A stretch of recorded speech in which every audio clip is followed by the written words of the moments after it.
Dhe në shitje neve përdorim skriptin ton.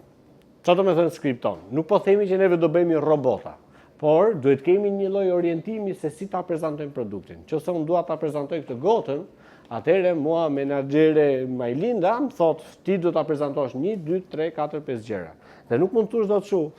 Tash një herë e prezantoj kështu, një herë e prezantoj kështu. Kur jam në humor, kur jam në qejf, e prezantoj bukur. Kur jam që më shtyhet hiç, hajt më them ja ku është gota, shife, më lexoj vetë manualin. Skripti është i domosdoshëm dhe i detyrueshëm për çdo kompani e cila kërkon të ketë një standardizim komunikimi. Nëse unë vi dhe pyes Jonelën, ka furnizim të ri, kur vjen, Jonela duhet më japi të njëjtën përgjigje që do më japi dhe Rubensa. Sepse është skripti ai që ja imponon. Nuk mund të jetë dot natyrshëm si ta mendoj goca ose si ta mendoj ajo dhe kjo nuk ka të bëjë me eksperiencë, pra me 6 muaj, me 1 vit, me 6 vjet. Kjo ka të bëjë me atë që themi ne te kompania jon, ti ke këtë kulturë pune, do vishemi në këtë lloj forme, do majmë këto flokë, do majmë kështu, do flasim në këtë lloj forme, do komunikojmë me klientin kështu, nuk lejohet me udhëzim me klientin ose etj.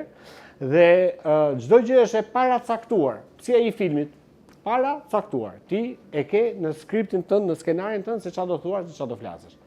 Përgjithsisht neve orientojmë tek 10 pyetjet më të shpeshta që klientët bëjnë. Janë pyetja caruse, janë pyetje të vështira, janë pyetje shumë inteligjente, janë pyetje që njerëzit e kanë shumë interes për ta bërë atë, pra kanë shumë interes për ta bler produktin dhe pyesin. Lloj pyetjesh neve i kategorizojmë dhe i themi, nëse të bën këtë, ti do i thosh kështu. Nëse të bën këtë, ti do i thosh kështu. Dhe çdo gjë është e parashikuar. Nuk lejohet të surprizohesh. Ue, si më thamu kjo, më pyeti për furnizimin, çfarë thosë më burr. Jo, duhet të jetë diçka që neve e themi, parashikojmë. Mund të pyesi për këtë, mund të pyesi për këtë. Në shitje ekziston një kështu postulat, një ligj, që të humbësh një shitje, të humbësh një klient normal.